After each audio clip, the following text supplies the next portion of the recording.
जब कभी भी चंद्रगुप्त पैदा होते हैं तो उनको एक चाणक्य की आवश्यकता होती है। अच्छा। उसी प्रकार वर्तमान परिदृश्य में साधु संतों का मार्गदर्शन एक चाणक्य के रूप में होना आवश्यक है। किसी को दुख दे करके संपत्ति अर्जन किया है, उसको उस पर बुलडोजर चलाया। हाँ, वो चलाएगा, वो भी चलाएगा। भगवान के भक्ति में ज्यादा शक्ति है या फिर राजनीति में ज्यादा शक्ति? हिंदू और मुस्लिम दोनों भाई है, दोनों एक है, समझे ना। दोनों एक हम लोग आपस में मिलकर रहना हम लोग आज चाहते हैं, लेकिन रोटी सेकने वाला भड़का करके अपना फायदा कुर्सी और गद्दी के लिए मरता है। मुजफ्फरपुर में जो है भगवा झंडा लहराया गया है मस्जिद के ऊपर, क्या इसको आप सही मानते हैं? कि संत उदय, महंत उदय, संतन सुखकारी, समाज को सुख मिलेगा, साधु समाज को जात भी से सुख मिलेगा। देह को जर्जर कर करके आत्मा परमात्मा का दर्शन करते हैं और उससे जो सोधा हुआ विचार है, धारा है, समाज में देता है। नमस्कार, जनता जंक्शन में आपका स्वागत है। मैं पंकज। देखिए, भारतीय जनता पार्टी हिंदुत्व के नाम पर राजनीति करती है और उसको लेकर के साधु संतों का एक बहुत बड़ा योगदान रहा है। फिर से जो है भारतीय जनता पार्टी के कार्यालय में आज संत जो है कुछ जो लोग आए हैं और सदस्यता ग्रहण किए। इनमें में से कुछ बाबा हैं, उनसे बात करें। क्या नाम हुआ बाबा? जी, मेरा नाम महंत महेंद्र दास है। अच्छा, कहाँ के महंत हैं? जी, पटना महावीर मंदिर के का मैं नवनियुक्त महंत हूँ। अच्छा। बेली रोड शेखपुरा में मैं रहता हूँ। अच्छा, बताइए, साधु संत का समाज में क्या काम होता है? समाज को नई दिशा प्रदान करना और जो उनके अच्छा जो भी कार्य हो उनको मार्गदर्शन देना, समाज में साधु संतों का ये कार्य होना चाहिए। यानी कि भाईचारा और जो भी कुरीतियां हैं समाज में उसको खत्म करने का काम होता है। बिल्कुल बिल्कुल। तो संतों का राजनीति में क्या योगदान रहेगा आगे? आप हमारा इतिहास गवाह है कि जब कभी भी चंद्रगुप्त पैदा होते हैं तो उनको एक चाणक्य की आवश्यकता होती है। अच्छा। उसी प्रकार वर्तमान परिदृश्य में साधु संतों का मार्गदर्शन एक चाणक्य के रूप में होना आवश्यक है, ताकि जो भी हम इधर उधर भटके हैं उनको सभी को सही राह पर लाए, समझा के लाए, शास्त्रोक्त विधि से लाए और समाज का कल्याण हो, समाज का विकास हो।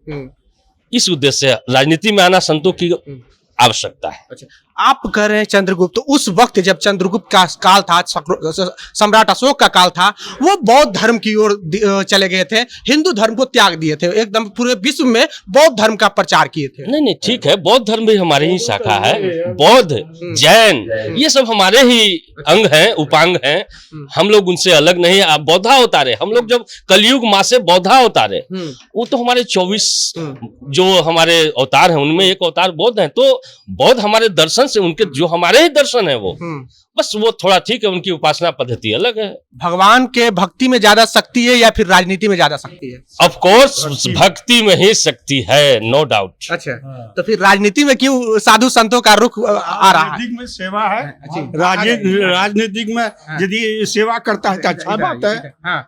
कहा है कि संत उदय, महंत उदय, संतन सुखकारी, समाज को सुख मिलेगा, साधु समाज को जात भी से सुख मिलेगा। क्योंकि साधु हमारा महंत काम करेंगे, अच्छा इनका मौका मिलेगा और जनता को सुख मिलेगा।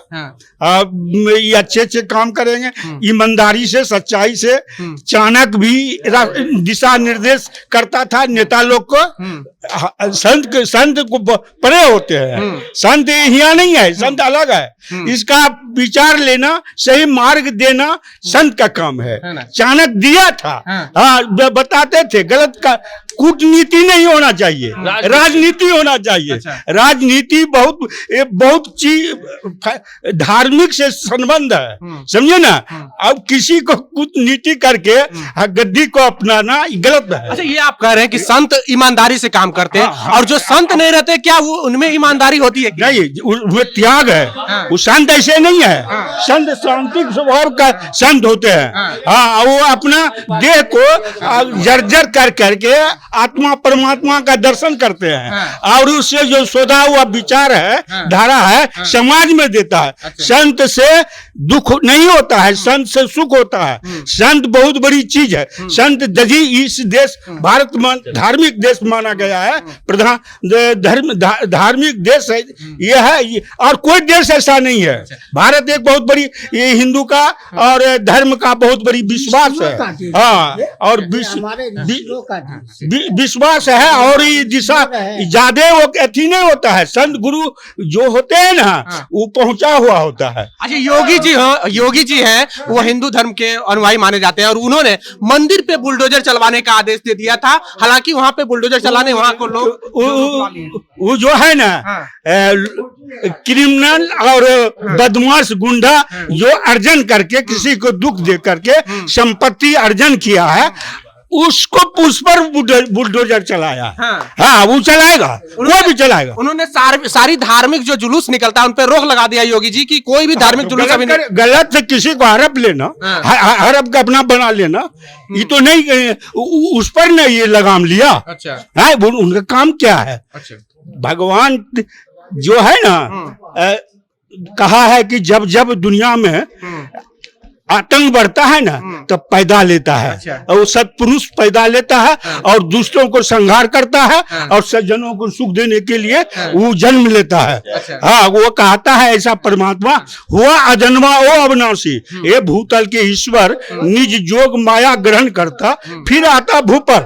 हाँ वो आते हैं, समाज में आतंक बढ़ता है, अनीतियों बढ़ता है, हाँ गलत लुटेरा होता है, उनको दबाने के लिए ऐसा पुरुष अवतार लेते हैं और संतों को सुख देते हैं और दुष्ट को संहार करते हैं। आपसे जानना चाहेंगे, थोड़ा सा आगे जाइएगा सर। क्या नाम हुआ आपका? उमा शंकर दास। कहाँ से हैं आप?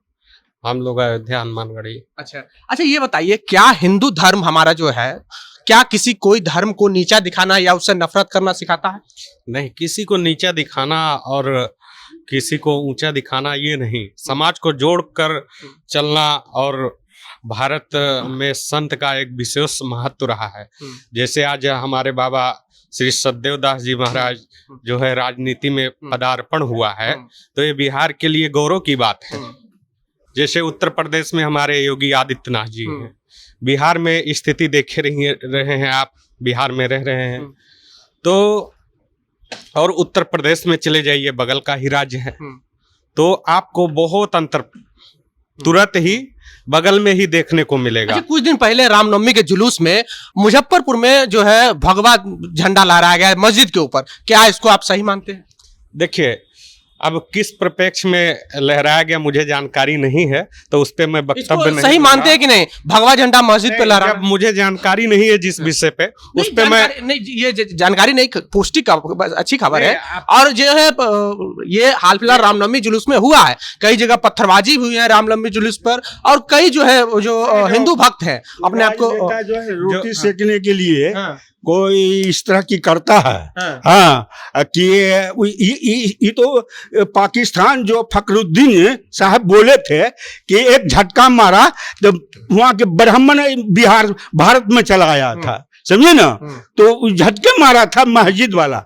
और यहाँ जब अडवाणी ने मंदिर को तोड़ा तब मंदिर को तोड़ा तो कितना उसके लिए खून खराबी हुआ। अच्छा, राजनीतिक के रोटी सेक के फायदा उठाना ये गलत है। कौन राजनीतिक रोटी सेक रहा है? कौन सेक रहा है? राजनीतिक जो नेता लोग बहुत ऐसे हो कचरा हुआ है, ऐसा इस तरह की नेता से आडवाणी जी राजनीतिक रोटी सेके थे। ये फखरुद्दीन जो साहब ये बात का भाषण दिए हैं कि कहाँ गया वो है, हिंदू और मुस्लिम दोनों भाई है, दोनों एक है, समझे ना, दोनों एक, हम लोग आपस में मिलकर रहना हाँ हम लोग आज चाहते हैं, लेकिन रोटी सेकने वाला भड़का करके अपना फायदा कुर्सी और गद्दी के लिए मरता है। अच्छा, तो देखिए राजनीतिक रोटी सेकने वाला नफरत की राजनीति कर करके अपना रोटी सेकता है, ऐसा कहना है बाबा जी का। और भी धर्मगुरु आए हुए थे यहाँ पे भारतीय जनता पार्टी कार्यालय में और सदस्यता कुछ लोगों ने ग्रहण किया। क्या बोल रहे हैं? महंत राम नरेश दास, महंत राम नरेश दास, मुजफ्फरपुर कबीर मठ। तो आपको हमारे बातचीत कैसा लगा? आप अपनी प्रतिक्रिया कमेंट बॉक्स में जरूर दें। अगर आप यूट्यूब चैनल पे देख रहे हो तो चैनल को सब्सक्राइब कर लें, फेसबुक पेज पे देख रहे हो तो पेज को लाइक कर लें। बहुत बहुत धन्यवाद।